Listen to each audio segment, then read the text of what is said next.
I am absolutely convinced that the market for learning is not going to shrink. And I think that humans will probably play a considerable role in how do we work with AI or systems that can do a better job doing what teachers used to do not very well. Hi, my name's Curt Mercadante, and I'm a husband, father, speaker, trainer, and disruptive entrepreneur whose mission is to save the world by helping individuals fight for lives of freedom and fulfillment. And that's what this show is about. We're here to help you fight apathy and conformity in your life. We're here to interview and tell the stories of individuals around the world who are helping others live lives of freedom and fulfillment as well. This is the Freedom Club Podcast, and we're grateful you're here. And this is the Freedom Club Podcast. I'm your host, Curt Mercadante, and I got to tell you, I am excited about today's episode because I interview the co-author of two of the most important books I've read in the past 2 years. His name is Alex Salkever. He's the former technology columnist for Business Week. He's a columnist for Fortune. He's a writer, a technology expert, a futurist, and he co-authored with Dr. Vivek Wadhwa two, again, of my favorite, the most important books I've read in the past 2 years. The first one is The Driver in the Driverless Car, How Our Technology Choices Can Change the Future, as well as Your Happiness Was Hacked, Why Tech is Winning the Battle to Control Your Brain, and How to Fight Back. We talk about all of this, how technology, how AI is impacting the future of work and work today, as well as how technology may be affecting your productivity, your mindset, and your happiness. So without further delay, here is my interview with Alex Salkever. Alex, thanks so much for joining me on the Freedom Club Podcast. How you doing today? Very well, Curt. Thank you very much for having me on. I appreciate it. I read your bio and was super intrigued. Awesome. Well, I appreciate that. Thank you. And I have, as we talked about offline and in the emails, I've read two of your books that you co-authored with Dr. Vivek Wadhwa. And the first was The Driver in the Driverless Car, which talks about not just the future of work, but I guess the tagline that kind of sums it up is, are we either going to end up with Star Trek or Mad Max? And it talks about AI, jobs, everything from, people think about factory jobs and truck drivers, but teachers, lawyers, across the board. And then your follow-up book is right here, Your Happiness Was Hacked, which some people may not think is kind of a sequel or related, but as you and I talked about, they absolutely are. And they talked about the impact of technology on our lives and, dare I say, on our freedom, and kind of how it influences not only our behaviors, but addictions and sort of the crack cocaine of the smartphone in our hands at every time. So I thank you for writing these books. No, it was my pleasure. And thank you very much for reading them. I always am honored that people have spent hours of their life reading things that I've produced and written. So thank you so much. Yeah, well, my pleasure. And I think, as I mentioned, the Driver in the Driverless Car, I've become obsessed with thinking about the future of work and what people are prepared or not prepared for. And it's one of those things where, and maybe this is part of our happiness being hacked, is there's so much information coming at us. There's no shortage of stories and news stories about AI and robots and all the truckers are going to go. But maybe it's so much information that we now tune it out. But the book was a serious wake-up call about, people think about certain jobs and unskilled labor, but very skilled labor in terms of surgeons and oncologists and teachers are going to be, entire industries are going to be impacted by technology. I think that AI will call into question, or at least cause us to think about the very nature of what makes us human and what makes us different. I think often a lot of when people talk about the future of work, they have this illusion that there are certain glorious things that humans can do better than everyone else forever. And, oh no, a robot can't do that, or an AI can't do that. When in fact, we as humans may actually prefer the AI to do it, for things like counseling, where you want arm's length, for example, or, for decisions on diagnostics. Eventually, probably people will want an AI to do it rather than a human because, AIs with machine vision are better than humans. The patterns aren't totally there yet, but it's getting close really fast. Yeah. And even, and you talk about musicians and the ability for music to do certain things, which also leads it into how we're educating humans today. And is it up to snuff for what's coming tomorrow in terms of, I always like to use the term, why are we training to churn out an army of bots to compete with the bots, when in fact the things that make us unique are the fact that we're human and creativity. And economist Tyler Cowen writes about this in terms of, I joke around that, in the end, when the bots take over, you think of the Terminator, you think of even the Avengers, right? What made Tony Stark so powerful wasn't that he knew a lot of facts and figures. It was that he was creative. It was figure out someone who knows how to switch the button. 100%. I totally agree with you. How do we start training ourselves, starting in schools, and to make that happen? Well, to make it happen, I mean, we're already probably well behind the 8 ball, right? So that's also a little bit of a glass half empty view, which I don't totally share. Okay. I think that people do put creativity into their lives. And we see it all the time. It may be non-traditional. It's definitely not in the educational curriculum. But you go on places like Etsy or SoundCloud. Some of the things that my son spends a lot of his time doing is electronic dance music, electronic music. And he's involved in communities online. He's creating music. Granted, it's an extension. He also can play instruments. But I think that there's more creativity than ever because the tools are there. I think it's not necessarily recognized. And I think that in that creativity, and really I'd say sort of non-linear thinking, ways of making leaps of logic or creative leaps, that's where the future is, or what will be the most important for educating our kids. And it's not even like you can totally program that. You have to give them more space, not less, if that makes any sense. No, absolutely. And we homeschool our kids. We Waldorfed our kids, which is like homeschool within a school. Yeah, no, absolutely. I recently had on Carrie McDonald, who wrote a book about unschooling, but talks about the different options out there and kind of schools. And then a few weeks ago, I had on Michael Strong, who runs the technology of the Academy of Thought and Industry. And he's close with John Mackey from Whole Foods, has a lot of Silicon Valley investors who kind of realize this in terms of, they use things like the Socratic method and really try to foment, to give the space for people to think versus memorize by rote. So I also want to be careful not to paint all liberal arts education with a broad cloth as being horrible. I got some great liberal arts education. I mean, I spent a semester reading Shakespeare and interpreting him. Some of my math classes were amazing, in the ways that they taught me to think about the world. So I think it's much more that trying to standardize too much and trying to kind of make it an industrial process is the problem, as opposed to the educational construct itself.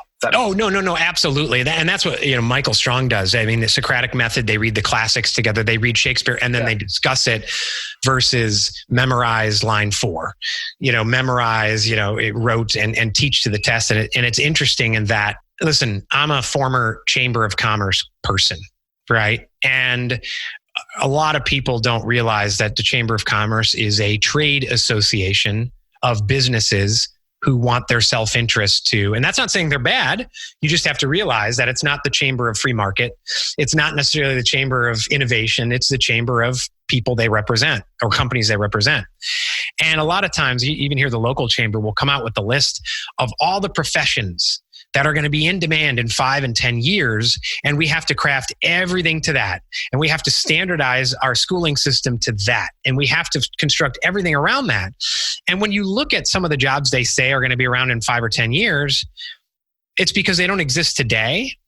But some of them are major manufacturing firms here. And I'm thinking, so you're going to construct the entire community college, technical college system around jobs that I think are not going to be there in 5 years.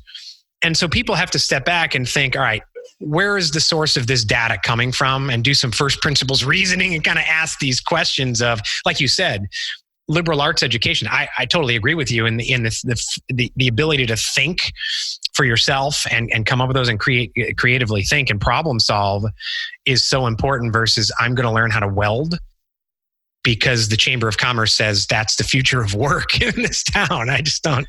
There's a very good reason why the most popular course on Coursera is learning how to learn.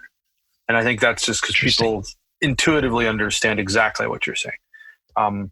And even if you are a great welder, you'll be an even better welder if you're really curious and you look at the process and you think, there's a better way of doing this, or I could do this instead, or something like that. Oddly, in Japan, they you've probably tracked a little bit about this. They instill this in their factory workers, where they have these groups that meet in the factory. And it's part of a continuous improvement process, and everybody's empowered to create suggestions for improving how processes run. So everybody is empowered to be creative, even though they're literally on an assembly line. So it's really hard to kind of, bucket things. It's much more of like, how do you think about it, if that makes sense? No, I think it does. Or I know it does. I think it leads into, your happiness was hacked in terms of, there's a lot written, and rightfully so, and it's on all sides. Fake news, right? And the prevalence of things that are coming at us in messages. And it's interesting though, looking in history, when you talk about fake news, the United States has a history of fake news. You go back into the 17 and 1800s, Thomas Jefferson had his own newspaper that he hid behind and would write editorials and put somebody else's name on it. At that point though, and maybe it was the Enlightenment, and people kind of had this ability to think a little more broadly and problem solve rather than remember by rote. I don't know. We survived that, but is it a sense of, well, let me ask you, with all these messages coming at us, some fake, some not even in the political realm, right?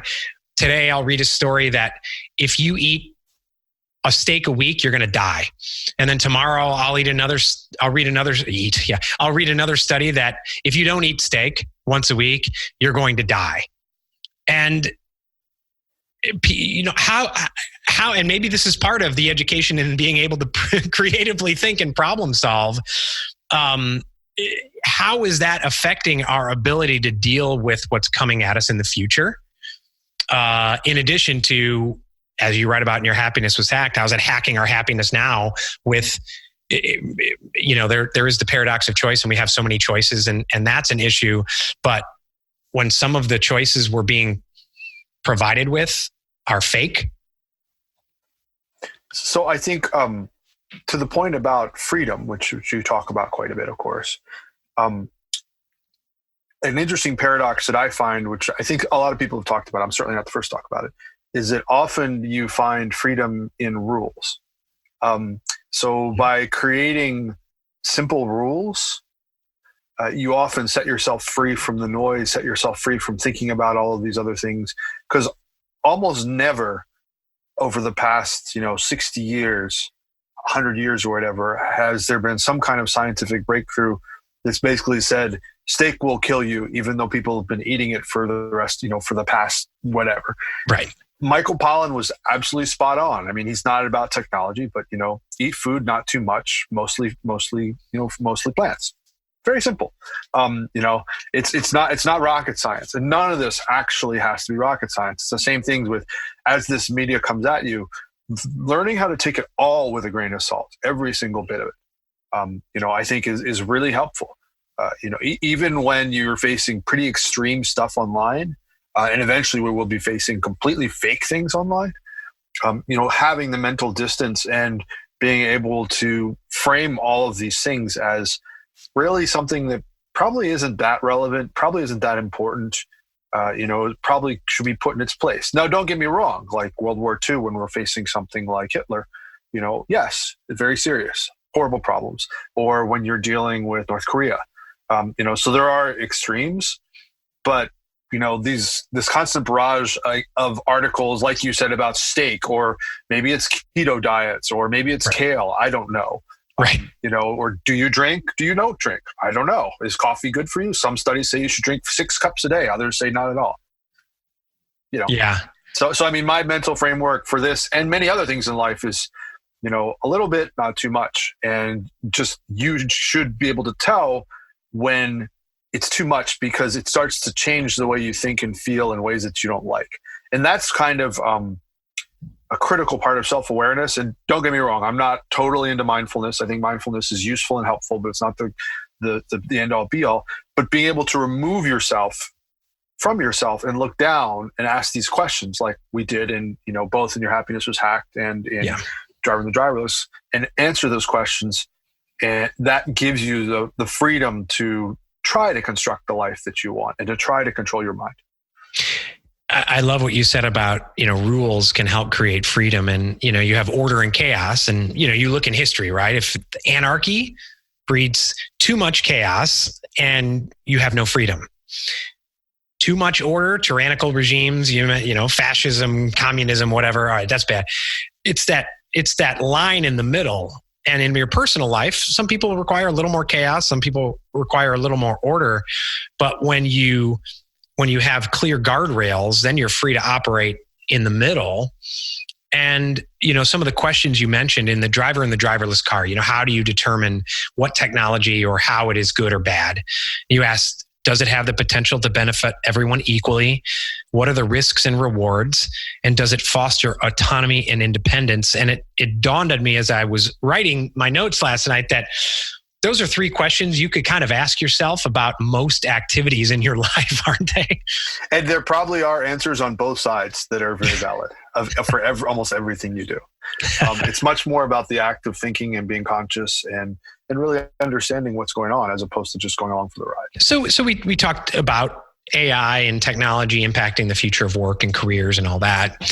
In Your Happiness Was Hacked, we talk about something that is, this news isn't going away in terms of not only privacy, but you talk about the slot machine and kind of the dopamine addictive effects of likes and shares and views and those types of things.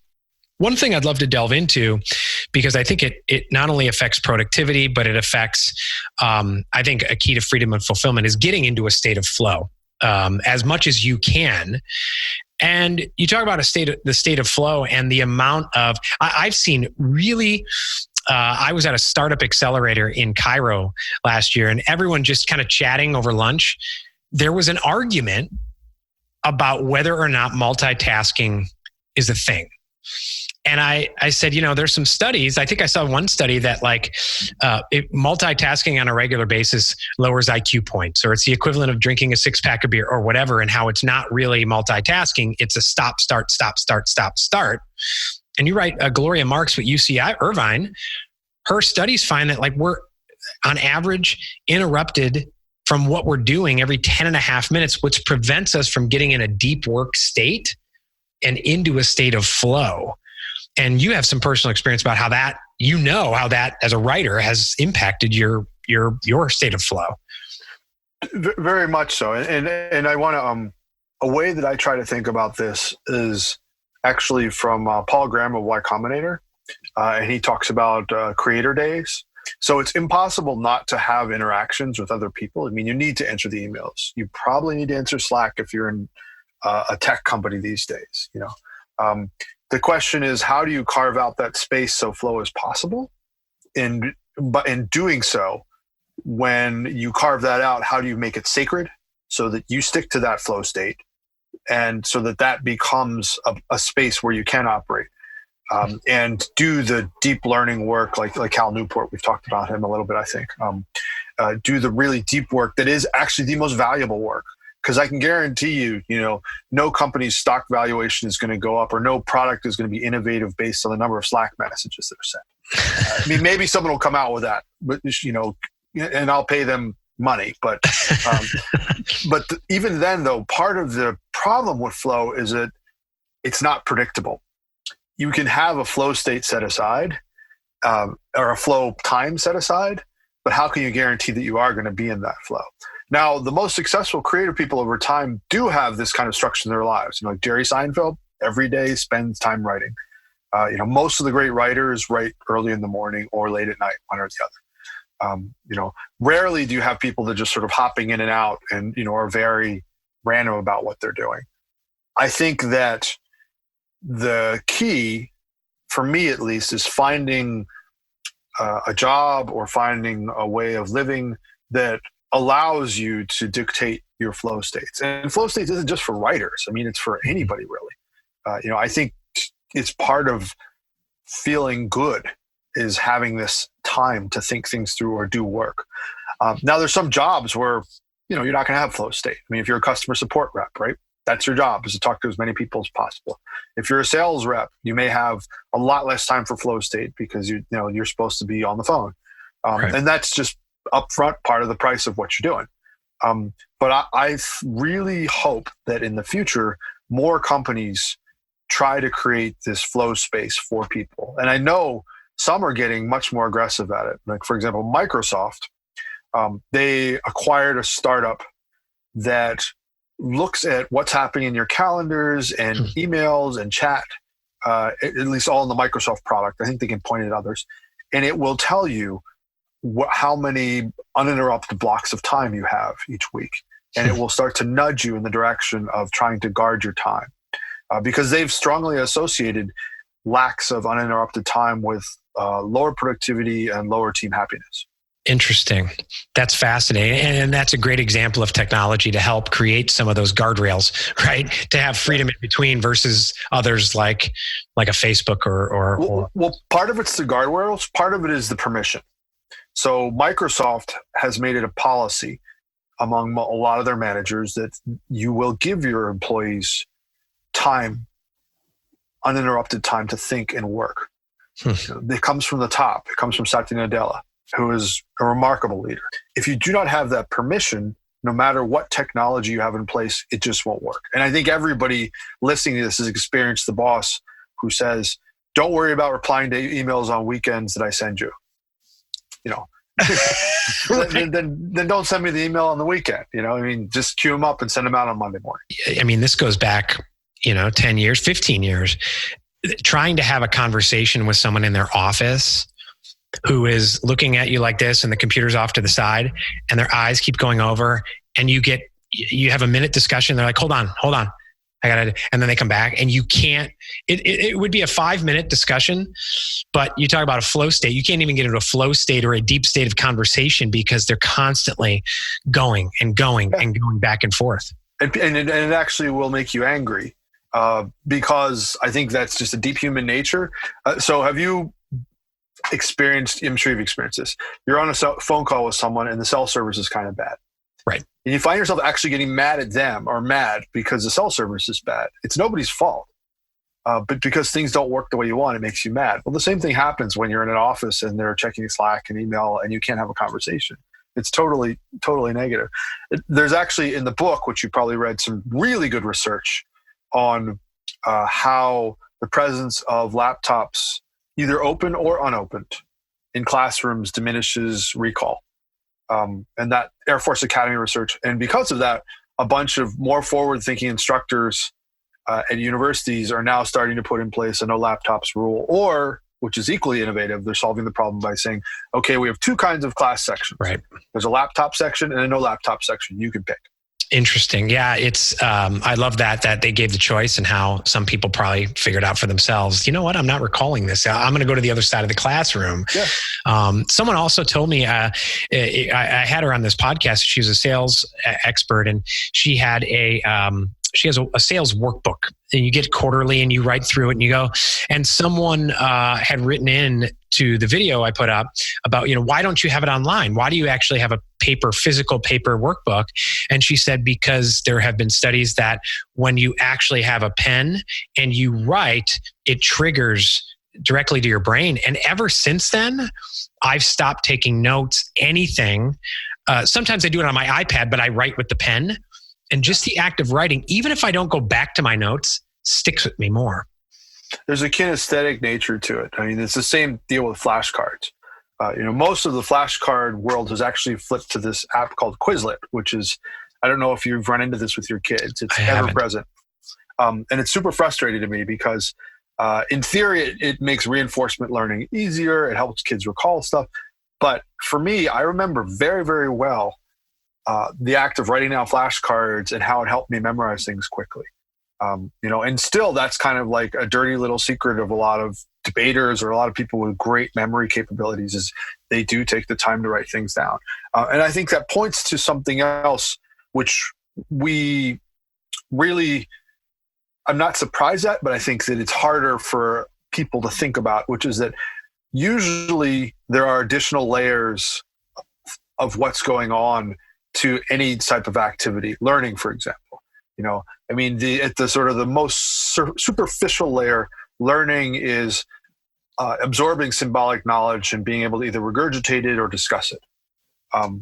But there's lots of other things that may be going on underneath the surface. And we see this in so many different layers of life.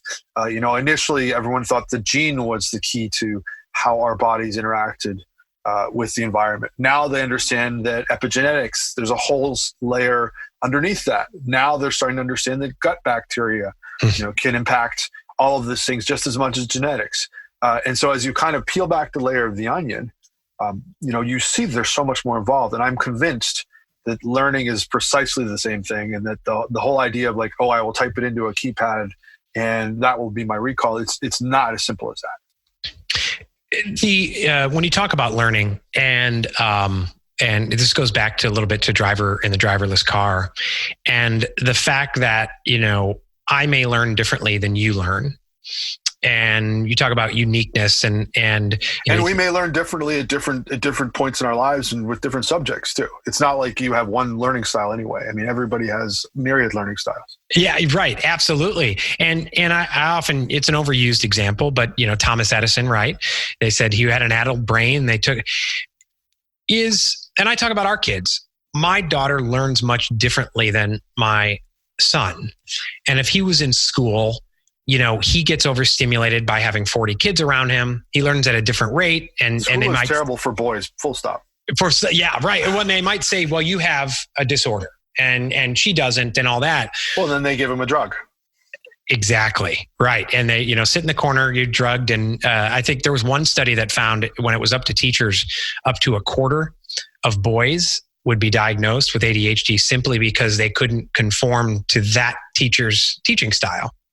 Well, I'm also believe that there's probably a connection with the diminution of recess, diminution of PE, diminution of music, all of these other physical activities that used to take place in school. Which I think, you don't want to bucket boys versus girls. Right. And I think my personal feeling is that boys tend to be more kinesthetic in the way that they learn.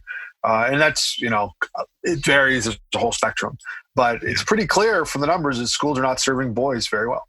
Well, and on that note, in terms of kind of personalized education, you write about in The Driver and the Driverless Car about education and how it could be impacted in terms of your teacher now is I can't remember if you said hologram, or it's on an iPad, or it is personalized to you and to that child.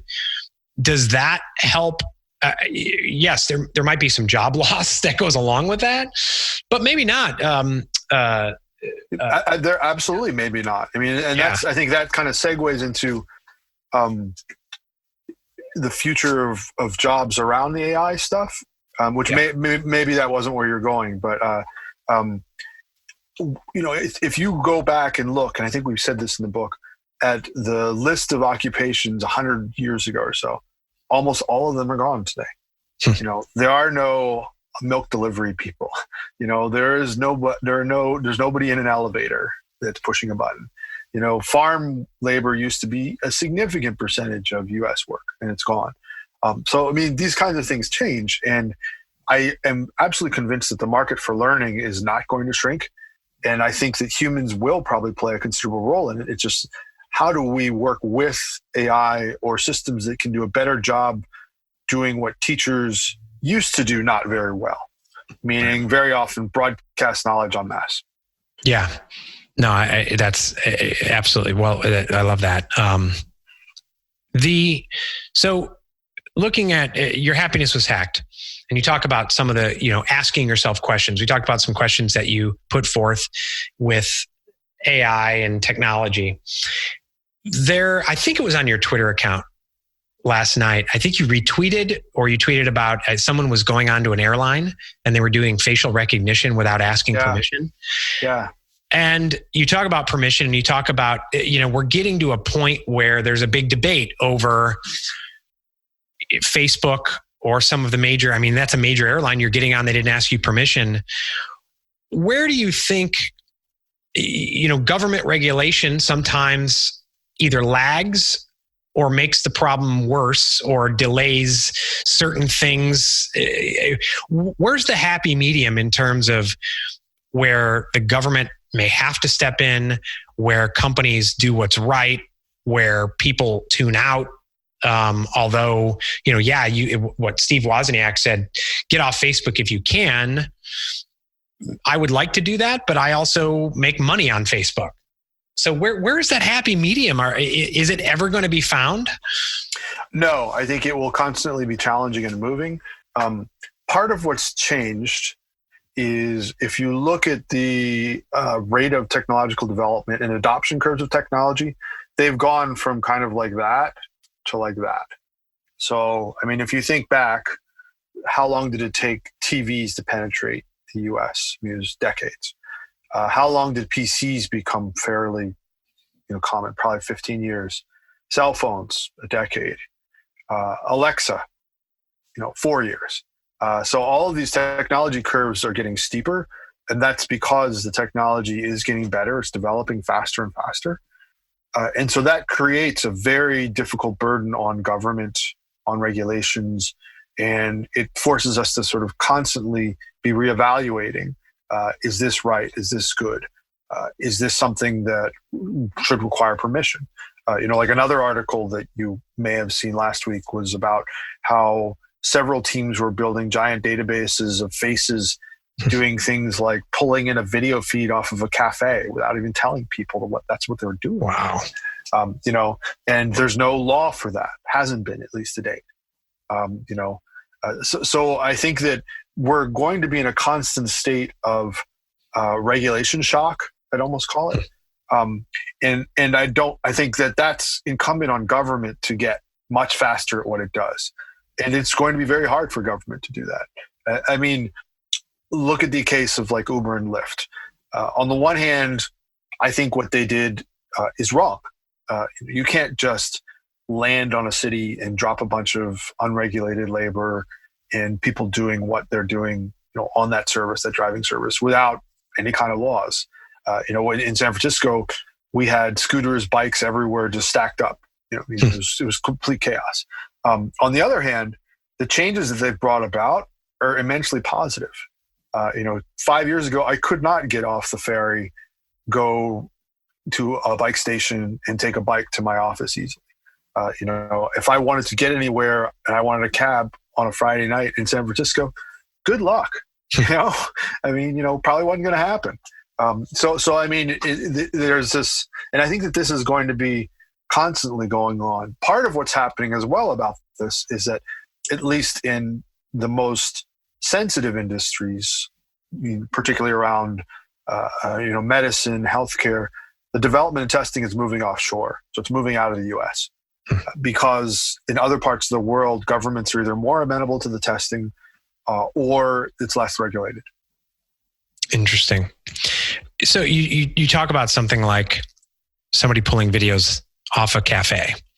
That's different than giving Facebook permission. I'm on my phone, putting an Alexa in my house. So from a personal freedom standpoint, we're not going to opt out of going out in public and going to cafes. Of course not. What can we do as much as possible? I know you lay out some questions in terms of, does the technology make us happy or sadder? Do we need it to use it as part of our lives or work? What are some things we can do in our own lives to empower ourselves, to give us that freedom and put some self-regulate ourselves to be as free as possible and feel comfortable with what we're using, not only from a privacy perspective, but from a, smartphone is crack cocaine type perspective? So if you don't mind, explain to me what context of freedom you're trying to achieve here. Because I see privacy and freedom, they're not necessarily counterindicated anyway. Yeah, so I think there's a lot of so people are angry about privacy. By the same token, there's a couple issues here with if on my cell phone, right? Mm-hmm. And the amount of every time I sit there and I get sucked into Facebook, there's a number of problems or a number of issues. Every time I like, comment, share, they're building a profile on me. And I'm leaving my kind of breadcrumb trail. That's one piece. The other piece is, my goodness, I've now spent 2 hours getting sucked into Facebook. So there's the privacy. There's also the kind of, as much as we want to say, listen, I'm an autonomous human being, I can choose not to do it. I mean, there's a real reason, and you write about it in the book. From a mental perspective, from the dopamine effect, the addiction effect, how can we empower ourselves to deal with not only the privacy issues? I guess they're separate things. I'm kind of probably wrongly conflating them, but on consumer technology that we have in our pockets every day. So I'll tackle privacy first, and, Sure. and it's a really hard one. I mean, first of all, you have to basically realize that you are going to be in some sorts of surveillance mechanisms, no matter what. It's just part of living in modern society. Because of the video feeds, because you have a picture on your license at the DMV. This is just, you can't opt out unless you want to go live, in a farm in the middle of nowhere with no power and never fly anywhere and not have any money or bank accounts. Part of it is just like, okay, this is life. It's not necessarily terrible. To a much greater degree, what I think is critical is where you can, controlling your exposure or controlling how much of your privacy you are giving up. And it's quixotic, but I mean, for example, we have chosen not to put our kids' images on social media because we wanted to give them, I'm assuming anything that goes on social media is going to get facial recognition slapped on it by hook or by crook. So we have chosen to give them the choice. And you can do that for yourself as well, too. I mean, just realize that anytime you post stuff in social media, you might as well, it's just like an email. You might as well assume that everyone will have access to it and see it. So you're kind of ceding your privacy that way. So like the first step to privacy is be aware of what you're doing that will potentially, reduce your privacy. Sure. The second step, Facebook makes it pretty hard to police your privacy. So you can go in and tweak your preferences, tweak all of the things about what data they have for you. Or you can just be a whole lot more mindful of what you're doing on Facebook. So don't post things about, like, if there's something sensitive and you worry about it, don't post things about your depression or that, you were diagnosed with cancer or things like that. Now, don't get me wrong, because Facebook can be a tremendous support group for that if you're comfortable with it. But just be very aware that, these are your private things and they're probably going to be gone once you put them up anywhere. I also personally use things like VPNs, which makes it harder. And I enable do not track on every browser that I use. Okay. It's not perfect. It does scramble things. It means you deal with more CAPTCHAs, which are a pain in the butt. But it's actually gotten pretty easy. I have a VPN that runs with my password wallet. And whenever I'm on a network that I don't trust or don't know, I run it. Oh. And that gives you a good amount of ability to control what's happening. Another piece that I just think people should really keep in mind is that on the one hand, I find the huge collection of our private likes and intents to be unpleasant. It's pretty much nothing compared to what the credit agencies are doing. And nobody asks questions about that at all. Yeah. You go look at your credit file and then you go look at what Facebook has you doing, and it's an eye opener. Interesting. But that's not even questions being asked, which I personally don't understand. I would think that we would have, you can control your credit file, but man, have you ever been through dispute processes with them? You'd rather have a hole drilled in your head than to have to deal with like the phone calls and this and that and the faxes. And, it's interesting. So, but I mean, I think like that's one thing, like that's part of this sort of maelstrom that we get whipped into, which is like, this online privacy is horrible. It's a terrible risk. And it is, but go look at your credit file and see how you feel about that. In terms of actual control over yourself and your life, the first thing that I tried to determine is this actually toxic? So if you really feel a lot worse after you spend time on Twitter or Facebook, or you are skipping things or missing time that you really would have liked to spent doing other things, recognize that and just stop. If you're not like that, which is me, I mean, I'm somewhat active on Twitter. I don't use Facebook anymore, but I enjoy reading what people post on Twitter. Try to make sure that, you understand why it's enjoyable to you and try to maximize that. So like, I filter out people pretty aggressively who I don't want to hear from. Sure. And it's not that I dislike them personally. I just don't want to read what they're posting.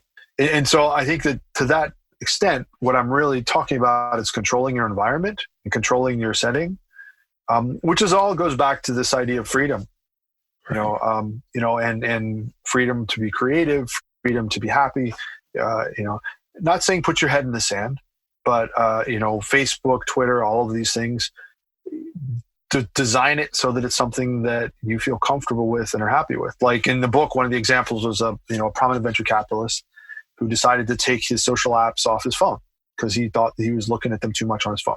That's smart, right? Well, it's something that I do, which I talk about in the book, is I do not bring the phone in the bedroom, because I just don't necessarily want to look at the phone or think about it when I'm trying to sleep. And I don't want to wake up in the middle of the night and feel the urge of like, oh, did somebody email me from China that I need to talk to or something like that. This is all about environment design and life design. Easier said than done. But at the same time, the simpler you can make it, the easier that you can turn it into a short set of rules. Generally, the more successful you will be at this, I personally believe.